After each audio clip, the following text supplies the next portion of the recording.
எனக்கு உனக்கு 30 நாள் டைம் கொடுக்கற, எனக்கு 10 பேரு நல்லவங்க வேணும், எனக்கு கூட்டிட்டு வா, நான் ஒரு காரியம் செய்யணும்னு சொல்றாங்க.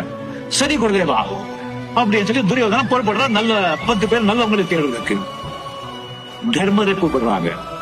தர்மராஜா, நான் ஒரு காரியம் செய்யணும், எனக்கு 10 பேர் கெட்டவங்க வேணும், 30 நாள் டைம் கொடுக்குறேன், ராஜ்யத்துல சுத்தி கொண்டு வான்னு சொல்றாங்க. அவரு போறாங்க. 30 நாள் முடியுது. துரியோதன வர்றா, வெறும் கையில வர்றா.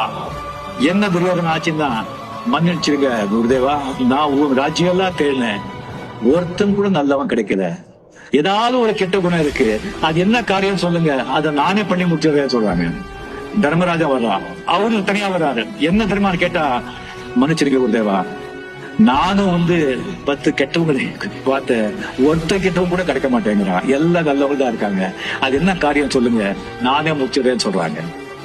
இதுல என்ன தெரியுதுன்னு சொன்னா, துரியோதன கெட்டவன், கெட்ட குணம் உள்ள, அதனால்தான் கெட்டவங்களை தேடுறான். அவனை பார்க்கறவங்க எல்லாம் கெட்ட குணங்களே கண்ணுக்கு தெரியுது. தர்மன் நல்லவன், அவன் பார்க்கும்போது தர்மம் நல்ல குணங்களே தெரியுது, கெட்ட குணங்கள் தெரியல. அதே மாதிரி நீங்க முதல்ல நல்லவங்களா இருந்தால் உங்களுக்கு நல்ல குணங்கள் இருக்கிற நண்பர்களே கண்ணுக்கு தெரிவாங்க, அவங்க கூட நீங்க ஃப்ரெண்ட்ஷிப் பண்ணுவீங்க, உங்க வாழ்க்கை ரொம்ப நல்லா இருக்கும்.